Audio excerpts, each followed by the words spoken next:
What's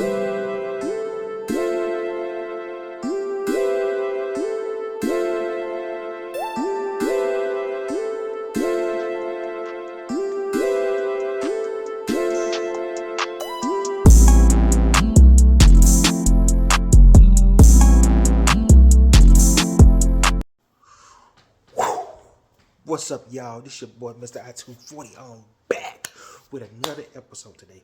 Hey, I want to thank y'all so much. I appreciate the love that the page been getting. We are almost at 500 subscribers. We are at 470, not 470,000. Like I said, the last episode, the 400. But we are at 470 subscribers. We are on our way to the Chris Benoit episode, Inner Demons. You know what I'm saying? It's going to be off the chain. So hopefully we'll get there soon. If not, I will be giving y'all in the next episode, if we don't get to 500, will be his best friend, Viva La Raza, Eddie Guerrero. But with that being said, y'all know how we can do this thing. I want to give all praises to the man above, the Lord Jesus Christ. If it weren't for him, it won't be no me, won't be no page, won't be no y'all. You know what I'm saying? So, you know what I'm saying? We got to talk about a lot on this episode. And this episode is called Blood Thicker Than Water. You know what I'm saying? We're going to get into it, y'all. But, hey, comment, hit that subscribe button, hit that notification button. Oh, yeah. And I appreciate the love that the Memphis Wrestling episode been getting. We had 105 views. You know what I'm saying? Go add them views up. If you ain't checked it out, click the link in the... you can go to my Instagram, click the link in the bio, or go watch that video right now, or to watch the video before then, the Owen Hart, the WCW, the Bray Wyatt. You know what I'm saying? I've been consistent lately, giving y'all bangers after bangers. You know what I'm saying? So, with that being said, let's get into this episode right now. So, today's episode is called Blood Thicker Than Water, and it's featuring my first subject right here: Roman Reigns and Solo Sikoa needs to happen. Let's get into it. Roman Reigns has took over the family dynasty over the past 3 years as world champion. He's destroyed everyone in his path of like Kevin Owens, Jey Uso, Cesaro, Edge, Sami Zayn, Drew McIntyre, and many more to come. He has elevated his family legacy unto the next level, like none other, like nobody else in the family. He's been better than The Rock, Yoko, the Wild Samoans, Peter Maivia, Rocky Johnson. You know what I'm saying? And here's the stats why Roman, and I think he's probably better than them already with his stats right here. 4-time WWE champion, 2-time Universal champion, 1-time Royal Rumble winner, 7-time WrestleMania main event. And this title reign that he has right now wouldn't be a success if it wasn't for his family, especially his right-hand man. And no, I'm not talking about Jey. I'm talking about his new right-hand man who came up around the scene, Solo Sikoa. He is the son of Rikishi and the brothers of Jimmy and Jey, the Usos. But the enforcer, Solo, wanted to make a name for himself in the WWE. And he has done it in a short period of time, especially his short period of time when he was on NXT, by destroying Carmelo Hayes, Gunther, Von Wagner, Boa, Grayson Waller.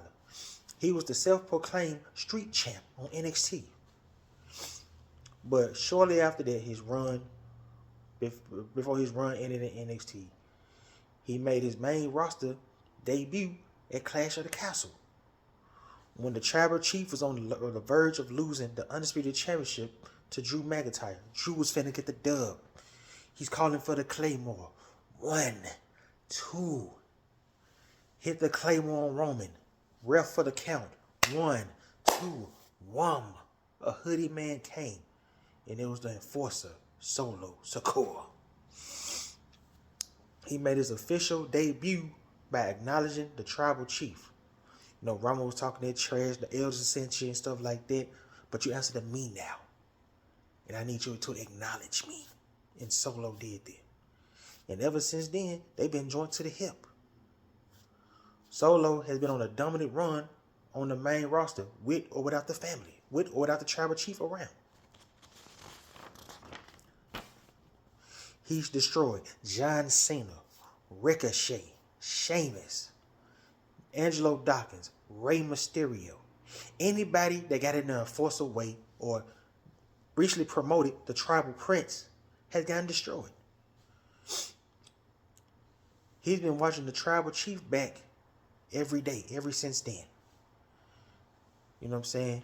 And sometimes it's been tension between the two. You know what I'm saying? That's why I say the match needs to happen. Where you have the episode, I think, before the Money in the Bank, July 23rd, 2023. Then you had Roman Reigns tried to hold back Solo from destroying Cody Rhodes. Then, of course, you had the teaser when we all thought Solo for the turn on the Tribal Chief. And also we had the July 7th of last year when they bumped into each other. Because I think Solo is ready to be his own man. And I think he's getting tired of Roman gaslighting and disrespectful. Don't think because Solo quiet and stuff like that, he don't know what's going on. What's going on with the Tribal Chief and stuff like that. I think Solo is just waiting on the right time to get his shine and do his own thing. And sometimes I think the WWE is holding him back because they don't think he's ready for that right now. You know, maybe he need to work on the mic or something like that to get that mega Solo push. He might get a Solo push after WrestleMania, or if the Tribal Chief lose to Cody Rhodes at WrestleMania. We all know that match gonna happen. Come on, now, for real now. But I think Solo is getting tired of being in Roman Reigns and his brother's shadow. He's ready to make his mark in the business. I think he's ready to be the head of the table. Because if you remember the episode of SmackDown, when Roman Reigns had the fake apology, got on the one knee, low blow Jay, the little thing came off. Solo picked it up. Roman looked at him, give it to me. So you never know, man. I think one day we'll see that match. Of course, they're going to do the Rock versus Roman first. But after that, I think one day we need to see Solo Sikoa get the big dub against Roman Reigns.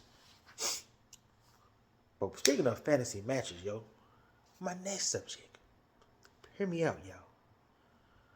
A childhood star, a famous wrestling son, looking up to a childhood idol.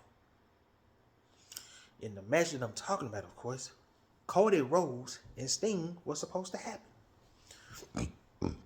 So this match was supposed to happen, and Cody Rhodes was supposed to turn heel against his childhood hero. And we all know at the time, Cody Rhodes didn't want to turn heel. That's why he left AEW and went to WWE so he can get over. Then you gotta think about it. Cody Rhodes said they offered him a lot of money and everything else. But he just jumped up and left. This match could have been great and a great feud between Rhodes, but Rhodes just didn't want to turn heel. You got, like I said, you got the current Cody Rhodes versus the OG legend Sting. Whether it's Surfer Sting, the Transition Sting, the Joker Sting, the Crow Sting. Sting made a lot of history in this business. And then you got the young blood, Cody Rhodes, who got it out the mud, out of scratch. He went from getting slapped by Randy Orton, winning tag team championship with the crafty veteran Hardcore Holly. Then, you gotta remember this too. Cody Rhodes was a part of Legacy, making his own mark. Mask Cody, the history behind it, winning championships. A lot of you guys got championships between them. There would have been a lot to build off of. Of course, you know, Cody, his daddy. And Dusty Rhodes was probably one of Sting's mentors looking up to him. That would have been great to see. And then you got to remember, when Sting debuted on AEW, you know, Cody, you know, smiling, hugging the man. But Sting said, I didn't come here for you. I came here for Darby Allin. And I'm pretty sure that probably broke Cody Rhodes' heart. In disrespect, because his childhood hero didn't want nothing to do with him. You know what I'm saying? Because we all know Cody Rhodes was a Stinger fan. He says it all the time in his interviews that Sting was one of his favorite wrestlers. And then you think about it. Your childhood idol, you had something to do with him signing with the company. But he didn't want nothing to do with you. He chose Darby over you. And that's when Cody should have pulled the trigger. But he didn't want to turn heel. So that's why, you know, I don't know, man. I feel like heel Cody would have been dope. I don't know why. Cody a good heel. I bet he turned hand the other year at one point. So it's a reason why behind why he left AEW, I believe personally, but that ain't about that. But I feel like that match could have been something special, could have been something lit. But hey, shout out to Cody Rhodes, shout out to Sting. They both doing big things. Sting is gonna retire in March against the Young Bloods. But probably with the match against the Young Bucks, which he chose for them to work with. Everybody was, man, oh, Sting don't want to work with them. He chose them.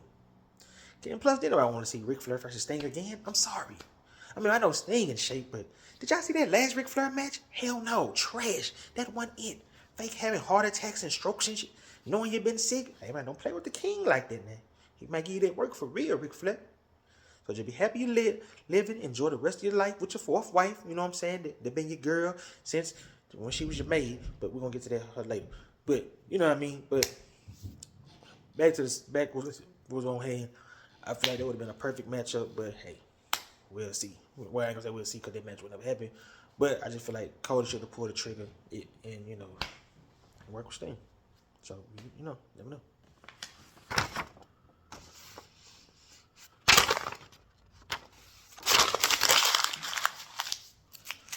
Woo. But oh snap, something on my lip, y'all. Y'all like my shirt? Got that Dennis Rodman, shout out to the Worm, man. You know what I'm saying? But on a crazy note, I feel like Big Cass was on the road in late 2017/2018. So, like I just said, Big Cass was on the road in WWE late 2017/2018, especially after being the mystery attacker, mystery attacker. When they had, you remember the Enzo story where Enzo got attacked, didn't nobody know what they did it, but Corey Graves exposed it, and on June 19th, it was exposed that Big Cass had attacked Enzo. He was just tired of being in Enzo's shadow. He wanted to make his own mark as a big man. And of course, they had in the feud was cool. The matches was decent at best. And then shortly after that, he went to SmackDown and doing the Superstar Shakeup. And they put him in a program with Daniel Bryan. He confronted Daniel Bryan during the shakeup, you know what I'm saying, after did how tall he is and stuff like that. And then of course, Big Cass can actually do good in segment and promos by himself. You know what I'm saying? It was proven that he didn't need Enzo to get to the top. Then of course he was playing mind games with Daniel Bryan, taunting Daniel Bryan, with his height and stuff like that. He crashed the Miz TV during that time too. Then you gotta remember, he promised to take Daniel Bryan on a ride where he had a fake roller coaster in the back and stuff like that. And then Bryan had enough of Big Cass disrespect, and he put him in his place. You know what I'm saying? Plus, y'all remember the triple threat match where they I think it was the segment between Daniel Bryan, Joe, and Big Cass. Cass acted like he was hurt and stuff like that. You know what I'm saying? And plus, they had the triple threat match in the Money in the Bank.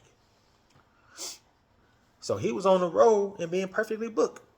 I think he got hurt around that time too. You know what I'm saying? If I remember. But he was on the road.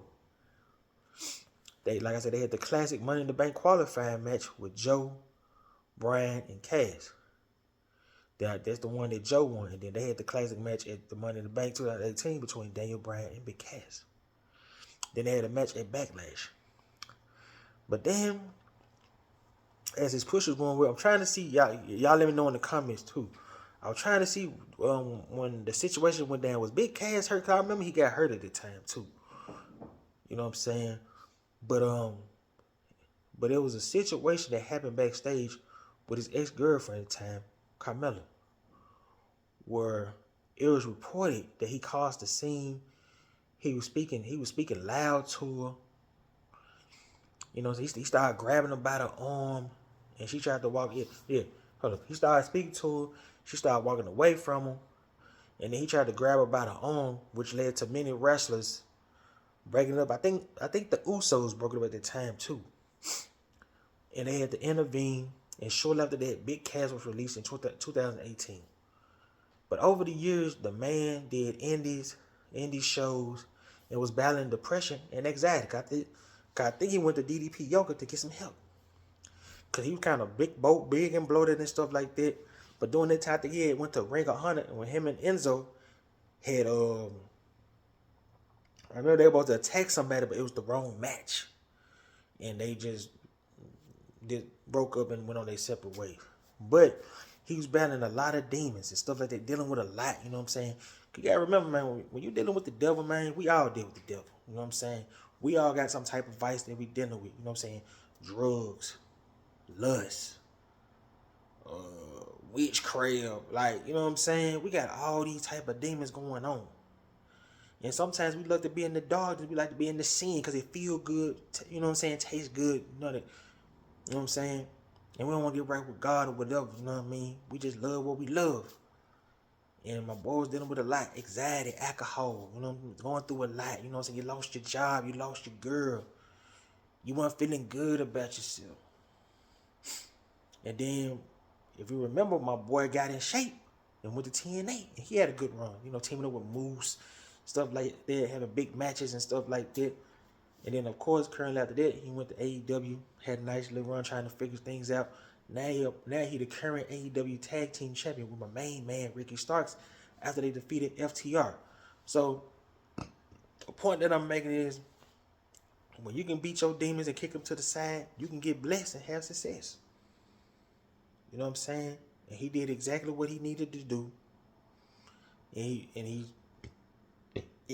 doing good in big things. You know what I'm saying?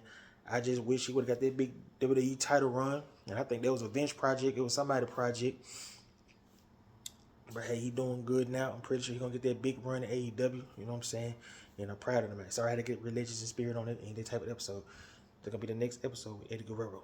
But, you know what I'm saying? I'm just proud that he made it through his demons and stuff like that. Because, you know, he give other people hope. You know what I'm saying? Even like myself. And like I told y'all in the Junkyard video. You know what I'm saying? We all got demons. Mine's is lust. I ain't going to lie to you. You know what I'm saying? It's scary. You know what I'm saying? You know, especially you got the generational curses and spirits and all that. If you believe in it, you know what I'm saying? I do, because I know God real. But this ain't about that. You know what I'm saying? But I love God, for sure. Love Jesus. But, you know what I'm saying? I know I've been giving y'all bangers with the content, so I'm just going to keep it professional. But I will revisit this. Mark my words. This will be revisited with the Eddie Guerrero and the Chris Benoit. Because especially on the Chris Benoit, I love Chris and I got to go in. You know what I'm saying? But, hey, shout out to Big Cass. He doing his thing. I'm proud of him, man. Keep up the good work. You heard me? One love. All right, y'all. Let's see what the next subject is. Oh, speaking of Family Feud, you got the Guerrero family. In particular, Eddie versus Chavo. I feel like Eddie versus Chavo was an underrated rivalry. You know what I'm saying? They had good matches and good segments and stuff like that. I tried to find the much segments I can, but with the limited research on YouTube and Google and all that, if y'all can give me some websites so I can give y'all the best content I can, put them in the comments. You know what I'm saying? Or hit me up on Instagram at Rashley240 on Instagram. You hear me? I will give you my TikTok, but I can't remember my TikTok off the top of my head. And I'm not on Twitter no more because Twitter ain't popping like it used to be. I'm sorry. But back to the story. Eddie Guerrero and Chavo came from the legendary wrestling family, the Guerrero family, where you had Eddie, who was the uncle, and Chavo, who was the nephew. But I think at times, Chavo always wanted to be his own man and get out his own Uncle Shadow. Because, you know, Eddie Guerrero he stands out not just with Chavo, but the Guerrero family. You know what I'm saying? When you think of the Guerrero family, the first thing you're going to think of is Eddie Guerrero, Latino Heat. Because he was the star of the family, where, you know what I'm saying, he went everywhere he went, he was the star. WCW, New Japan, ECW, WWE. Chavo was good, but he didn't get the accolades that Eddie had. You know what I'm saying? That his uncle had. And, you know, and they had good matches where they teamed together, fought each other. And they had good moments where they became Los Guerreros in 2002.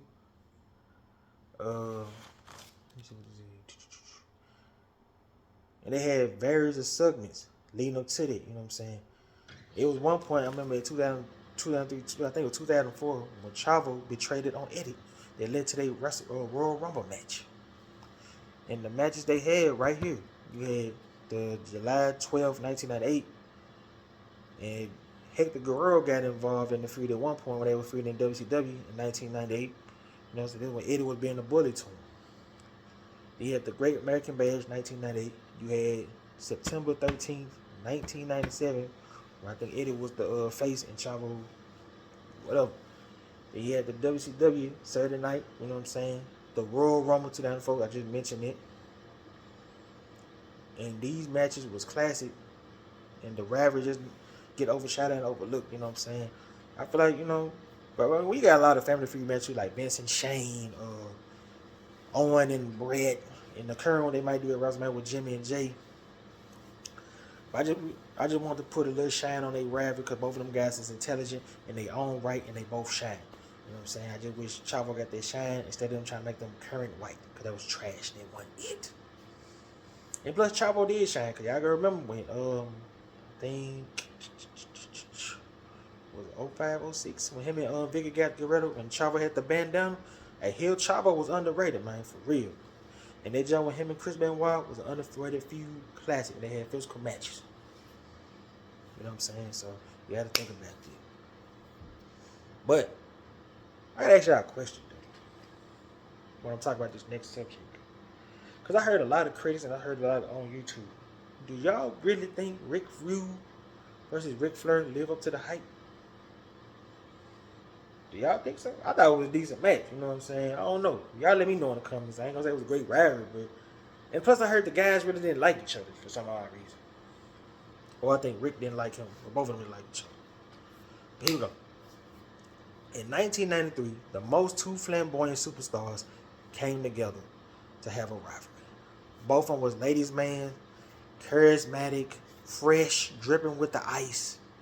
And the two men I'm talking about Rick Rude and Ric Flair. You got Rick Rude, who returned to WCW in 1991.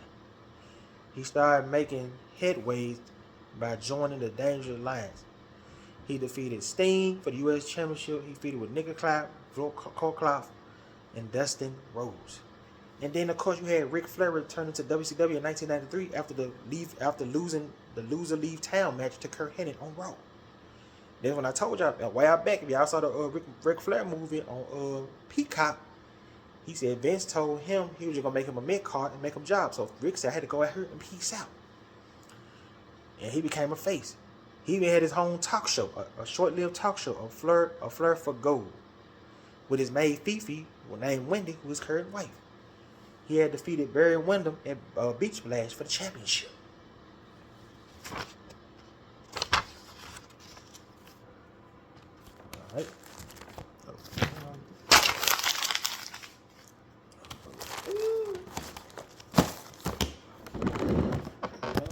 All right. Sorry, y'all. They had finally met on the episode for a Flair for Gold, where they had the interview, and the interview got real personal because, you know, Rick Rude was trying to shoot his shot at Fifi, but she wasn't feeling him, and he was talking crazy to her.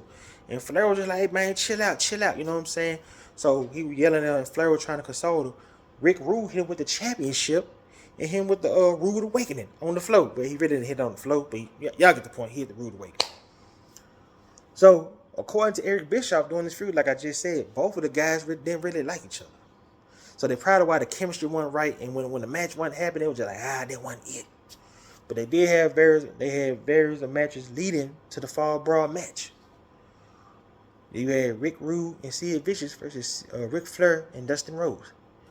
You had Dustin Rhodes, you had Steve Austin, Rude, and Ron Simmons versus Flair, Sting, and The Boss. Then, of course, they had the match at Fall Brawl, but something just didn't seem right. You know what I'm saying? Something didn't seem kind of off. And what was so funny, Rick Rude was having a good year in 93, 94 until Sting in his career. My bad, Sting. I'm sorry, bro. You was petty towards Seth Rollins, so I had to be petty towards you. I'm sorry. But anyway, so it just seemed like something wasn't right. Y'all let me know in the comment. Maybe I was overthinking watching the match. You know what I'm saying? But it just seemed like something ain't right. And then you read the comment because, you know, as wrestling fans, we be like, man, the match was good. But then to us, then you look back and listen to like the Bruce Pritchards or the Eric Bischoff, you like, yeah, that wasn't it. Then you look at it for yourself, you like, damn, I ain't think about it like that. But Rick Rude did win the match and became WCW champion. He was making headways when the United States go. You know what I'm saying? He was having a good run until the little suicide dive when he landed on his back, and you can tell Sting knew he fucked up. You know what I'm saying? So, shout out to Rick Rude, shout out to Ric Flair. You know what I'm saying? I wish Rick Rude was still here. Yeah, I know I think he had died of powder or alcohol or something like that. You know, so I'm doing an episode on him too. You know what I'm saying? Like I said, I love doing them emotional episodes. You know what I'm saying? Because I want to put respect on their career, I want to put respect on their life, and I want to give thanks to Christ and put respect to, you know what I'm saying? Put real respect to Christ's life. And I ain't saying I'm the most religious person, and I ain't saying I'm the perfect person. I always expose my life on him. You know what I'm saying? So I just want to get out of real content. All right. Next, we got to talk about this rumor. We got to keep it real now. I think we all agree that this guy was one of the greatest WCW superstars in history. Right? Look at that guy. The long curly hair. Got the bad jut with him, Kimberly. You know what I'm saying? Making history.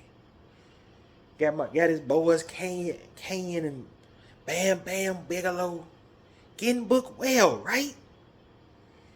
But then he turned into this stalker dude, right?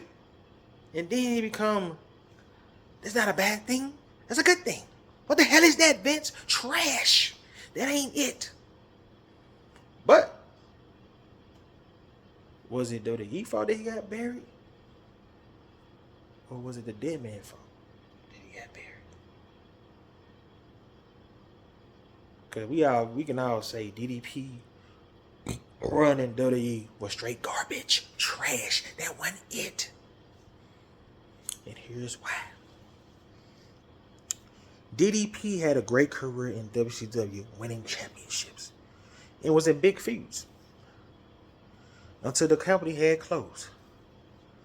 He was 3-time WCW World Heavyweight Champion, 1-time WCW TV Champion, 2-time WCW US Champion, 4-time WCW Tag Champion. He feuded against Goldberg. He rejected the NWO moment when we gave Scott Hall the Diamond Cutter. He disguised himself as La Parker when it was going to be La Parker versus Randy Savage. He hit the Diamond Cutter on Randy Savage. And of course, he attacked Randy Savage at Slamboree. And of course, he had feud with Randy Savage, Goldberg, Sting, Kevin Nash, Kurt Hennig, Ric Flair, Chris Benoit, Raven, Bret Hart, Scott Steiner. When they had a real life fight backstage, when they said Scott Steiner got DDP, that work. Eddie Guerrero, when they had an underrated feud, I think Paige was the heel, and Eddie Guerrero, this was 96, look that up. And I think they were fighting over the United States title. Okay. Like I said, he had a great run. Okay, we been, oh man, something new, something fresh. So do what I'm gonna say. But his WWE run was doomed from the start. Where they made him a creepy stalker dude, which was wild and crazy to me. They had wild, crazy vignettes, which led to his debut on Raw. Then it was DDP reveal himself as a stalker. So how the hell he go from world champion to hiding rank? Explain that to me. How he go from well, I don't think I'm representing Illuminati. This ain't it. This ain't Jay-Z. But how he go from this to Gene Snitsky? You might well just go and make him come on Michael Cole back like hiding rank. I'm sorry, I had to say the punchline. I'm sorry. That was weird. Trash. That wasn't it. So, it was an epic fail. You know what I'm saying? They did DDP versus Sarah. Trash. Then they had the weird, creepy interview with Undertaker getting irritated. Then of course they had, Shane McMahon double-crossed Undertaker. And they sent Sarah to the hospital. Then DDP said he had he had footage, and he was gonna reveal it to the locker room before him and Rhino had to face Undertaker and Kane. Then he had a shrine of Sarah. That was weird. Like, that was on some Blair Underwood stalker shit with when he was stalking his I don't know if y'all seen the movie with Blair. I forgot the name of it, but Blair Underwood had a wife, and Michael Beach, they had a wife, and Blair Underwood wife had died in the movie. Then Michael Beach, his wife, had cheated with Blair Underwood before. You know what I'm saying? And he made a shrine of her. He was butt naked and shit, holding a mirror. Like, come on, man, that ain't it. Trash. No, that's all they were missing. DDP being butt naked. Come on, man. So, all right. Then you had the weird backstage segment stuff on SmackDown. Then, of course, he had attacked Sarah and the Undertaker during Undertaker and Kane tag team title match against the Dudley Boys. Then shortly after that, you know what I'm saying, you had Chris Kanyon, tag team matches and stuff like that. But their feud did end in the summer of 01. And DDP just wasn't involved in major storylines after that. But then late 01, 2002, going to 2002, he became this weird, whatever it was. That's not a good thing. That's not a bad thing. That's a good thing. What the hell, bruh? Damn, Vince, man, I was so disappointed, dog. Then after that, he was trying to find the real him. He's smiling. And all that, get out the year, he had feuded with Christian, you know what I'm saying? That was, Christian acted like he was his partner and stuff. They feuded over the European Championship, where I think Christian was the European champion and DDP won the belt. But then after that, it was just cold trash. He was with matches with William Regal, Hardcore Holly, Brock Lesnar. I don't know, maybe Taker didn't, bury the man, or Vince didn't believe in him, or he just wanted to shit on WCW, you know what I mean? And plus, the company was going towards a new direction too, so you had to put that in consideration too. Of course, you had to, they were looking for their next superstar: Brock Lesnar, Cena, Batista, Orton, Benjamin. So wrestling, they used that cold front at one point. But DDP said he had a lot of regrets about the feud, and I think according to Disco Inferno, I think when he got the WCW. When he got the WWE, according to this column right here, and I guess DDP had a list of moves that he wanted to do, and Triple H told him don't do that. From what I heard, they said Benoit didn't like this either. So I don't know, you know what I'm saying? Because they said Undertaker had balled it up. And plus, DDP said he wished he would have walked away. I felt him, because you deserve better than that, dog, because you can't go from up here, WCW World Champion and the Triad and all that, to now you down there want to pre-cum on Sarah back, just like hiding right there on Michael Cole back. Like, come on, man, you deserve better than that, man. You're a legend, bro. I would have said F this, Vince. I'm out. You should have did what Hogan did, Steiner, Nash, Hall. You should have did Goldberg. They was all on the contract, and they were like, hell no, I ain't coming. Peace out. Hell no. Hell. Even Sting knew he was going to get trashed. And it took that man, 14 years to come to... That nigga chose TNA 2-3 times. And then the final thing was TNA, he stayed from 06 to down to 2013. So you should just stay home, damn it. But you bounce back well, your post-career, you know what I'm saying? You got the DDP yoga, you're saving careers. You know what I'm saying? I think you had Jake, Scott Hall, you had Robbie D. I think New Jack did it. I'm not sure. Did New Jack do it? I don't know yet, but they did it. But shout out to Diamond Dallas Page. Yeah, one love. Okay. Now my next subject, let's keep it real now. This man should have beat John Cena for the world title. And if you guys don't know what I'm talking about, the witty one, the crafty one. Not when he became the little fruity dude on NXT. I don't know, not NXT, but TNA. That was kind of weird, whatever the hell that was. But I'm talking about Damien Sandow. Ooh, excuse me, hold on, y'all.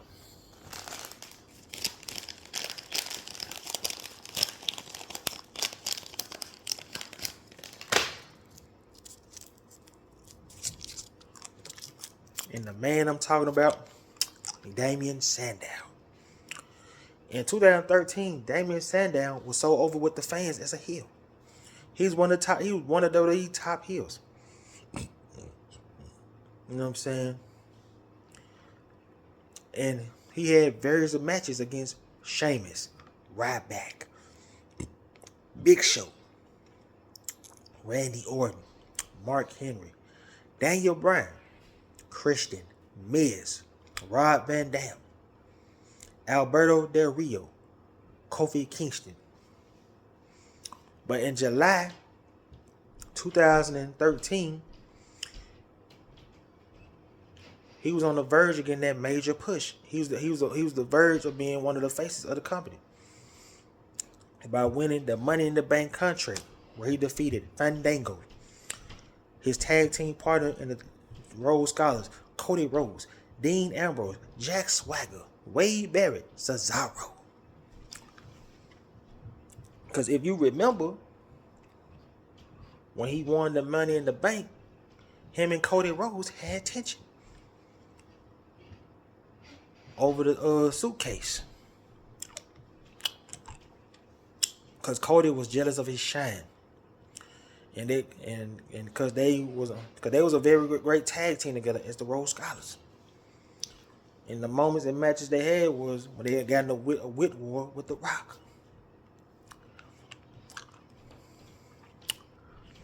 But in October, he had cashed in his Money in the Bank suitcase on John Cena, who had a great year himself by winning the two. John Cena had a great year himself. He won the Royal Rumble. He defeated The Rock at WrestleMania. He defeated Mark Henry at Money in the Bank. He defeated Ryback at Extreme Rules. He defeated Albert Del Rio at Hell in a Cell. So Sandow was ready to make his mark on the champion. Even hitting him with a cheap shot. But they had the classic match, and of course Super Cena won. Damn! That was the perfect time to put Sandow over. Damn, Vince. You had a good heel, bruh. I love Cena, but damn, we was all getting tired of Cena winning, bruh. I'm sorry. We wanted something new, something fresh. You had Cena beat Sandow, man. And be him releasing, he been doing whatever the hell he been doing. But hey, shout out to Damien Sandow. You should have been world champion.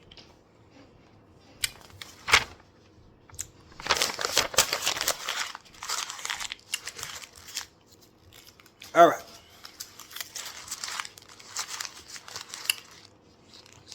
Now, this next subject was an underrated WrestleMania main event. I should have put that on my list as WrestleMania main event, but the just that I got on the WrestleMania main event episode was too lit and too good.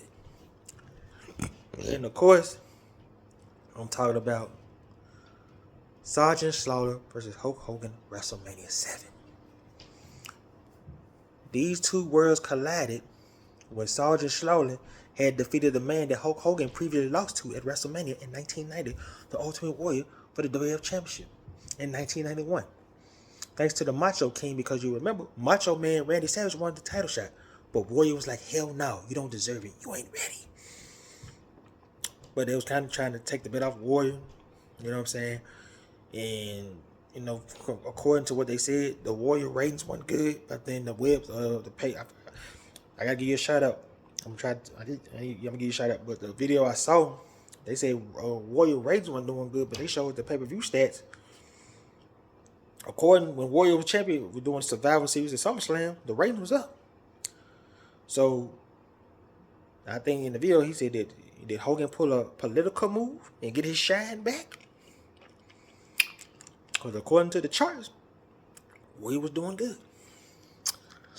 Anyway, so and of course later on that night, Hulk Hogan had won the Royal Rumble by eliminating his op most of 1990 when he came back, the earthquake. So it was official. Well, after it was official, but it was official. It was Hogan versus Sergeant Slaughter for the WWF Championship at WrestleMania WrestleMania 7. But Hulk Hogan had a post-match interview after he won the Royal Rumble, but at the same time, Mean Gene Okerlund would get something in his ear that Sergeant Slaughter was celebrating, disrespecting the American flag. And Hulk Hogan took it personal. Even at one point,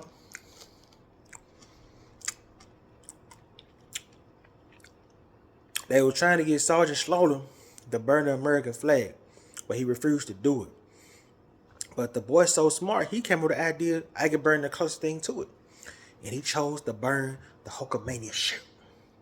Damn, that was smart. Then, of course, the video package with the crazy music in the background. I will put the video on here, but I ain't up there like that. And I ain't finna try to get no copyright strike, you feel me? It was a great video, great moments, and stuff like that, you know what I'm saying? Beautiful package.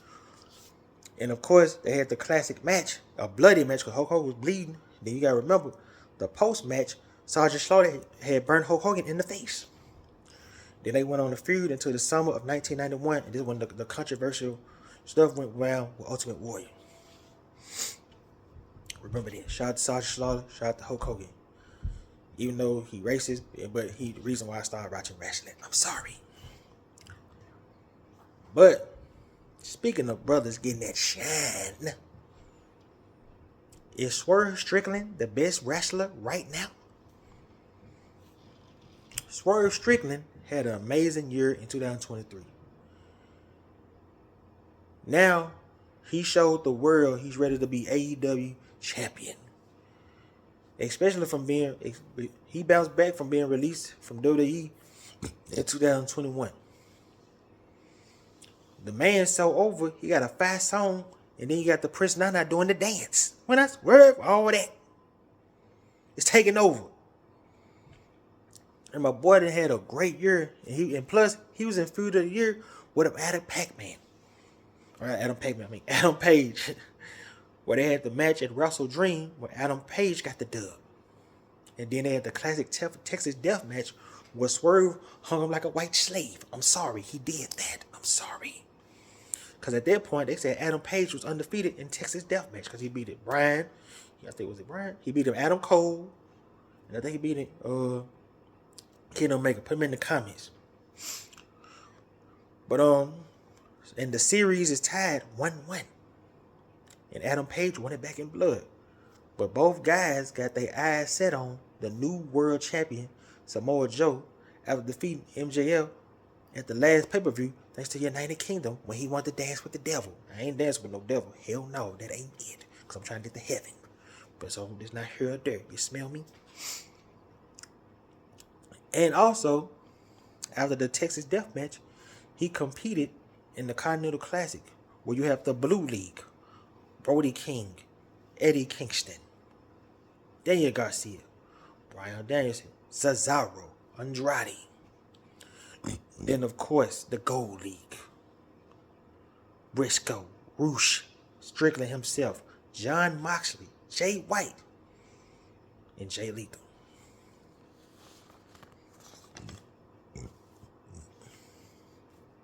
And plus, matches he had this year that was amazing.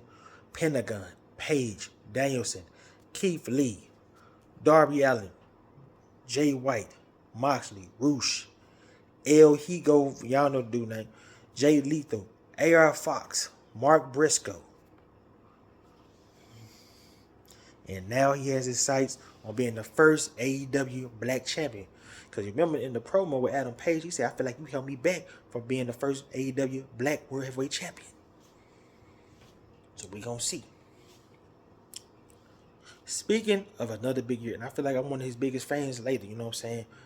The tough, gritty, BX Raw. My man just like it's 1998 still.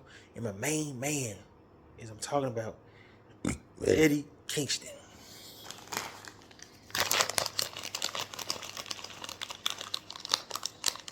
Eddie Kingston was the most unappreciated, underrated wrestler, overlooked wrestlers in 2013, in my opinion.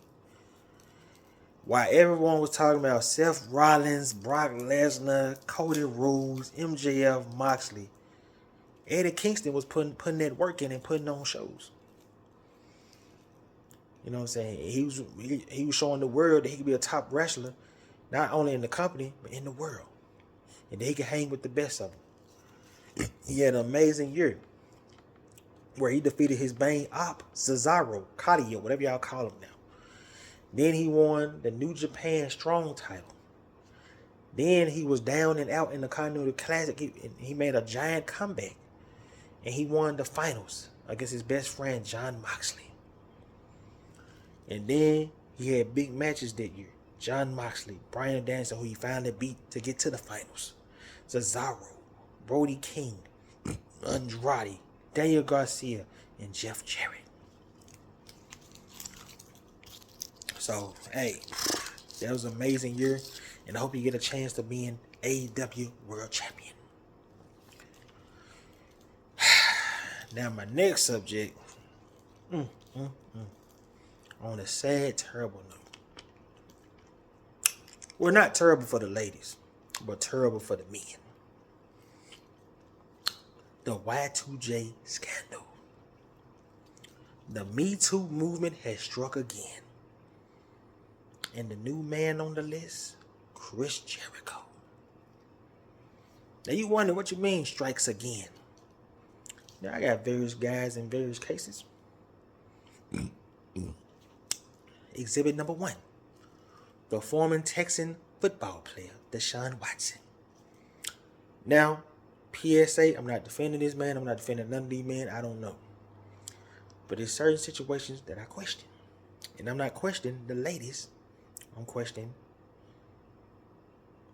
So, all right, in my opinion, do I feel like Deshaun Watson did it? Yes. But do I feel like he did all the women like that? No. But what if he did do it, right? And, because you gotta remember, he bit the hand that feed him. Because shortly after he got into it with the Houston Texans and all that, that's when everything came out. You gotta be careful now. Don't bite the hand that feeds you, boy. We run you. You signed to us. Because he probably did it. And they've been covering him for years. You know what I'm saying? Because I can't never say that this stuff didn't happen to no one. I wasn't there. I don't know. But I will say, it do be folks out here that be capping and flogging. And if that man that do all the women like that, you make it hard. You make it hard for the real victims that's going through something. Because you want to play and mess around. Because I believe in certain cases, and I ain't bashing women or nothing like that. I just believe in some cases, I believe some of these dudes get caught up hitting the girls, hitting it from the back. I feel good. And then some of these girls be really falling in love with them or just in love with the lifestyle. I just believe sometimes they hit you with the, what you finna do? And them girls take it personal. Then my next victim, Bill Cosby.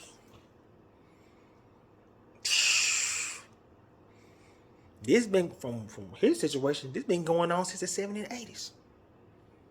Me personally, first it started with the Hannibal Buress joke. Then it took up to the next level. And then you got to remember, during that time, it was a report before it came out or around that time, he was trying to buy NBC. I just believe the owners from NBC or the gatekeeper said, sick him, get him. He want to play with us? We got something for his ass. Hell no, get on him. Everybody came out the woodworks. Bill currently in jail right now, so I feel like this. If any man that did that, you deserve to be in jail. If any man that did that, you need to repent to Jesus. Repent to God. Pray for forgiveness. And get your life right. Get your mind right. You might can't get your life right with the public, but you can get your life right with the holy one. You know what I'm saying? We all make mistakes. We ain't perfect. But we got to do better and change our life. You know what I'm saying? Especially in these critical times. You know what I'm saying? There's a lot of stuff going on. My bad, y'all. I'm sorry this, but they're saying, like, get right. You know what I'm saying? We all can bounce back from things. We just gotta learn how to listen and live right. Then my next victim, Trey Songz. I don't know enough about this situation. It's just there's been a room for the past couple of years, especially with the Keke Palmer. And it was some other girl that went down. Then of course you got Harvey Weinstein. Kevin Spacey. T.I. Him and his wife having threesomes and putting stuff in folks' drink and all that Holly weird shit. So you gotta think about that. But then, what got me was how these allegations came up with. I think he was having a Twitter war with some dude named Darren or something. I'm not sure. They had a Twitter war. And dude shot back that, it's not like how Chris Jericho did the victim, alleged victim, Kylie Ray. And Jericho, from what they said, Jericho was making advances towards her, which led to her release from the company. And Tony Khan did granted her that. Now, this is what I gotta say about this.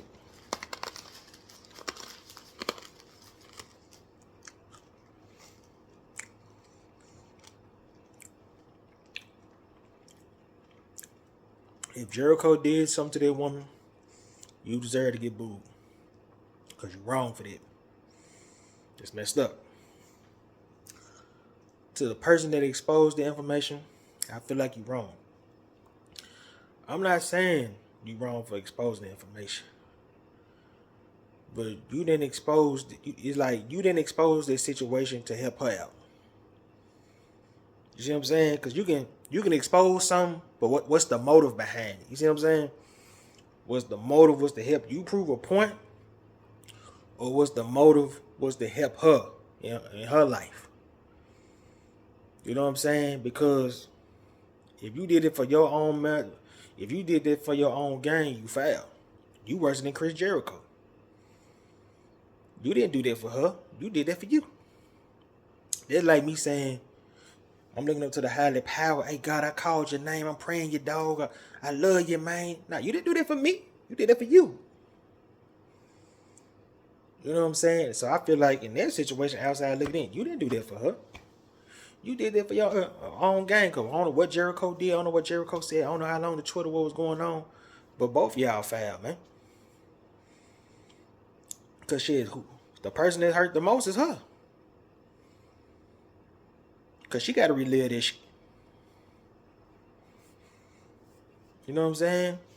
She was probably chilling her own little world, her little cocoon, enjoying her career, and then her name got to be brought up. And the PSA, I'm not taking Chris Jericho's side. I'm just calling it right down the middle. You dig what I'm saying? I'm calling it right down the middle. Because why would you, what was your motive of saying it? It's a motive behind everything. That's why I tell people I don't like just saying stuff just to say stuff. Like if I say some stuff like that, it's because I want to help her. And two, I'm not going to put that out on the internet without her permission.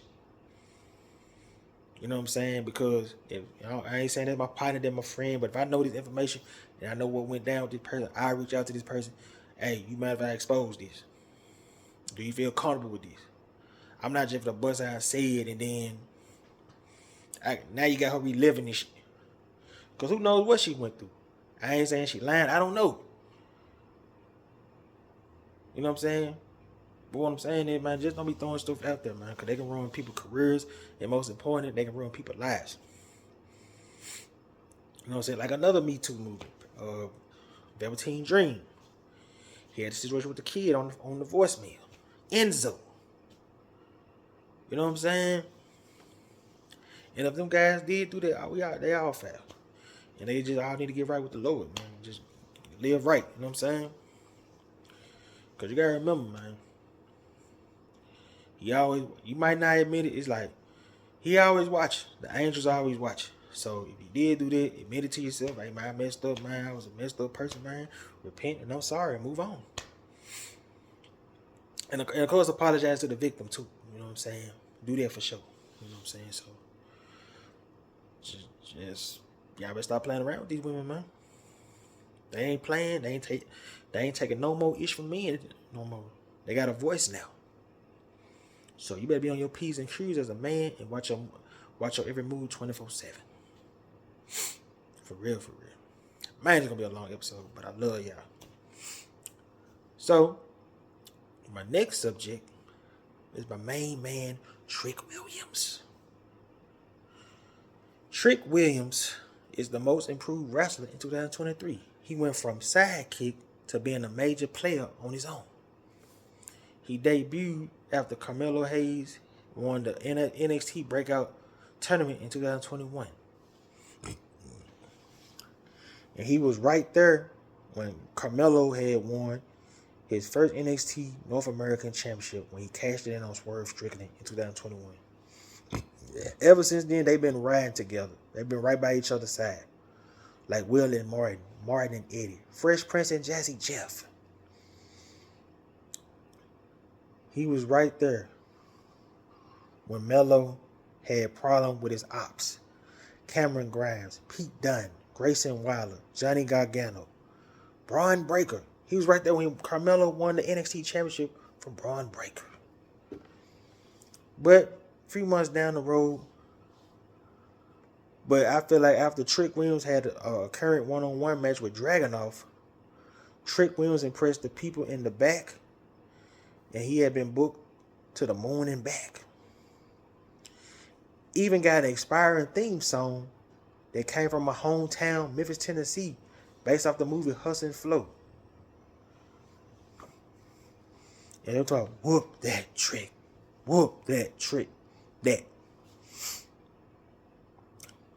But his success has caused friction in his friendship with Melo, especially after Melo lost his NXT Championship to Dragunov. And you know, Trick Williams had won the North American Championship that night when they had the fake hug and Melo looked at the belt. So, this started when Trick Williams had added himself to the triple threat match and made it a fatal four-way, which was Williams, Dijak, Corbin, and Hayes, the number one contendership for the NXT Championship. But Williams was attacked before the match started. And where Carmelo was faking like he checking him, make sure his homeboy straight. Because you gotta remember they got the arguing. So they went on and had the triple threat match. Hayes became the number one contender for the NXT Championship. And Trick Williams was out for a week or two. He came back and Melo lost to Dragunov again. But it got kind of weird when they had involved the newly debuted star Lexi King when he tried to make it seem like he attacked Melo, but he attacked Trick Williams, but he really didn't. He just wanted the PLE match on the pay-per-view. And ever since then, Melo has been trying to stop Trick Williams' shine at any cost. Where it was putting his number one contender spot on the line against Grayson Waller. Then he was trying to slow down his momentum. He been trying to slow down his momentum with the Dusty Rhodes Classic and all that. But on February 4th at Vengeance Day, the heel turn was officially started, and this rivalry will be happening soon. And I think Trick Williams gonna do good solo, while Carmelo go to the main roster. Carmelo been having good matches on the main roster against Kevin Owens. He had the mishap with Austin Theory, and he been doing good. So we'll see how they go. Now I think he been Grayson Waller on SmackDown, and then he did have a great match with Finn Balor on Raw. So we might be seeing Melo getting the call up to SmackDown. Now my next subject, sit your ass down, dog. We love you. You a legend. But no, I don't want to see you go one more time. And the man that I'm talking about is the Dead Man. From reports saying, I think from Mike Chiodo, one of the referees, they were like, the Dead Man has one more match left in him. Yeah, in 2K? Hell no. Trash. I got the matches right here. This is why I don't want to see him come back, bruh. Here we go, right here. So we're going to start from 2013. I'm just right the matches. All right. Okay, the Dead Man and CM Punk was a great match. I think that was the last time the Undertaker was in great shape. All right, cool. Undertaker versus Bray Wyatt, that was decent. Okay, yeah, whatever. All right. Undertaker versus Roman Reigns was just embarrassing. He was out of shape. He was moving slow. The match was an epic fail. That WrestleMania was an epic fail. All right.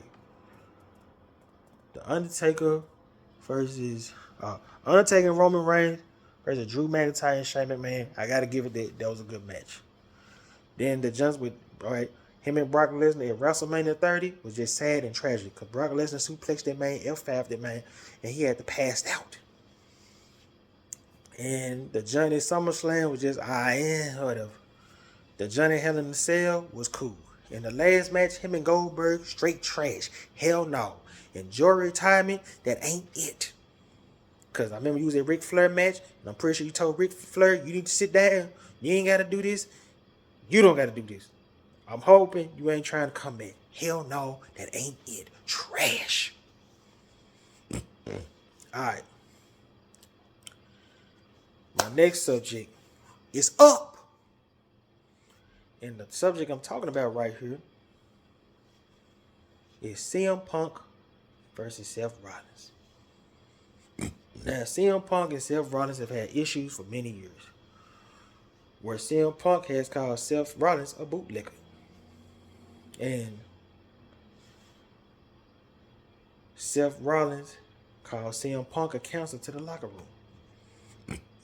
This feud runs deep, especially when they teamed up on NXT versus Cesaro and Cassius Ohno. And Punk played a major part in the Shield debut, when it was originally supposed to be Cassius Ohno, Seth Rollins, and Roman Reigns. But they went with Jon Moxley. But in a year and a half after that, Punk left the company. But in the meanwhile, Seth Rollins, Roman Reigns, and Jon Moxley have carried the torch and took the company, became world champions and became face of the companies, while Punk was sitting on the sideline.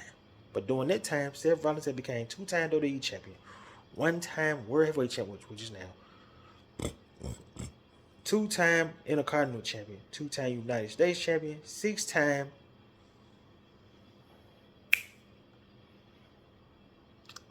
tag champion, tag champion, a Money in the Bank winner, and a Royal Rumble winner. And he made event at WrestleMania not once, but twice, where he cashed in with the Brock Lesnar, and he beat Brock Lesnar at WrestleMania with 4 stomps.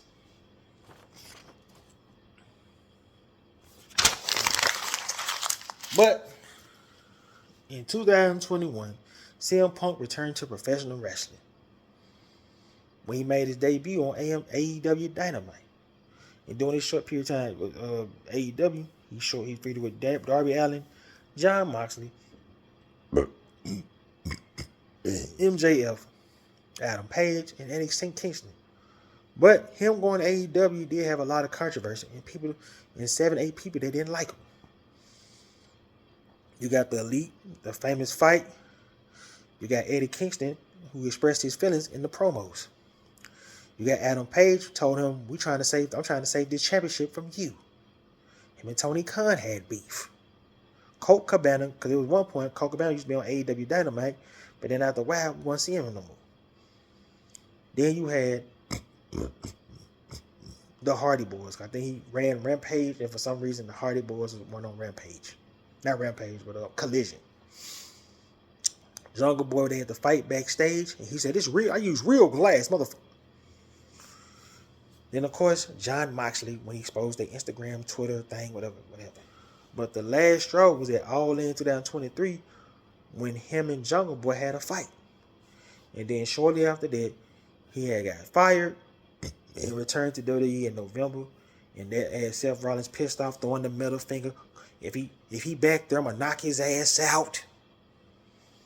You got to remember, before they had the segment, Seth Rollins and CM Punk was sending shots to each other. Because you had Seth Rollins talking about, "I'm not wasting my breath talking about this dude."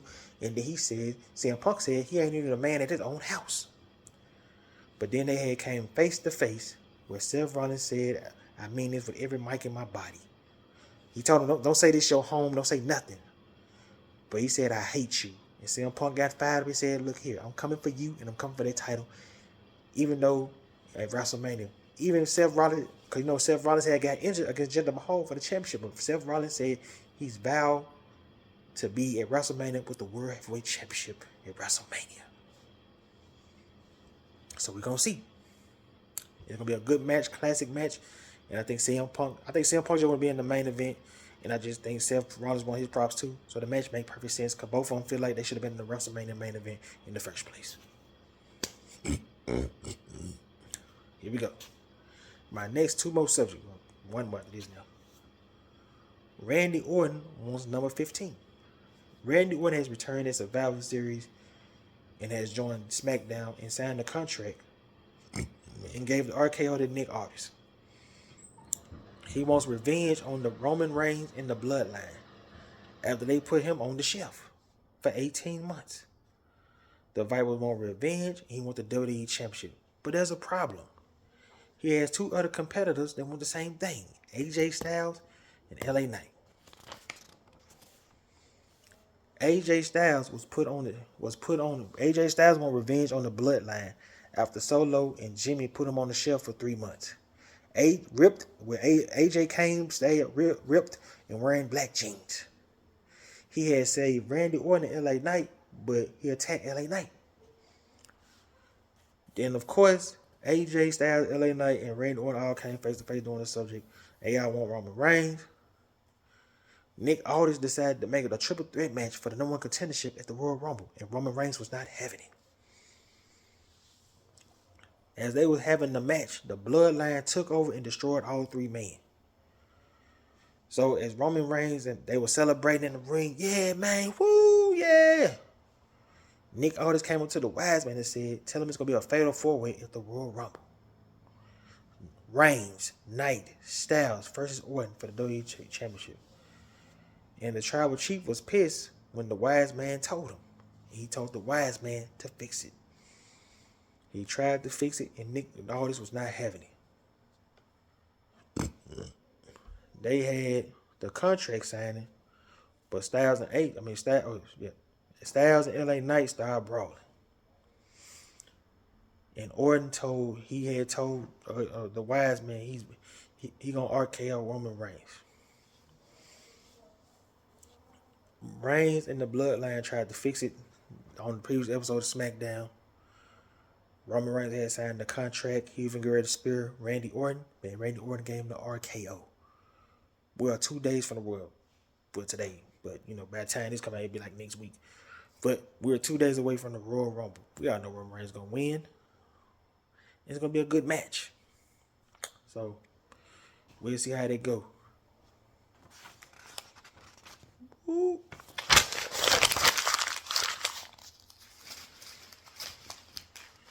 And my last subject, my main man, Dolph Ziggler, aka Nick Nemeth. Dolph Ziggler, after 17 years of being in the WWE, he was released in 2023. And according to him, he wasn't even surprised. He knew it was coming. I think Dolph Ziggler was ready for something new and something fresh. Because you got to remember, when he was the world champion and got that concussion from Ryback, I feel like he never got that chance to get that big break again. Well, allegedly from Ryback. I'm not sure. And my boy had a great career in WWE. My boy was 2-time world champion, 1-time NXT champion, 6-time Intercontinental champion, 4-time Raw Tag Team champion, 1-time Raw Tag Team champion, 1-time SmackDown Tag champion, 2-time US champion, 2-time World Tag Team champion. He had matches feuds with John Cena, Jon Moxley, The Miz, Edge, Alberto Del Rio, Seth Rollins, Kofi Kingston, Edge, Triple H, Randy Orton, Daniel Bryan, Cesaro, John Morrison, Rey Mysterio, and Chris Jericho. But now he want to make his own moves and he want to live by his rules and make his own mark on the world. He going to show the world, just like the theme song, who the hell he is. Started with Dave Finlay at New Japan when they both got into it by the ring and backstage when he held the championship. And he attacked Moose after Moose had just defeated Alex Shelley for the Impact World Heavyweight Championship. So he's officially signed and he's working with New Japan and he's working with Impact. So hopefully Dolph Ziggler make his own mark and come back to the WWE and do what he do best, and that's still the show. But hey, that's it for this episode. I love y'all. I'm out. Peace.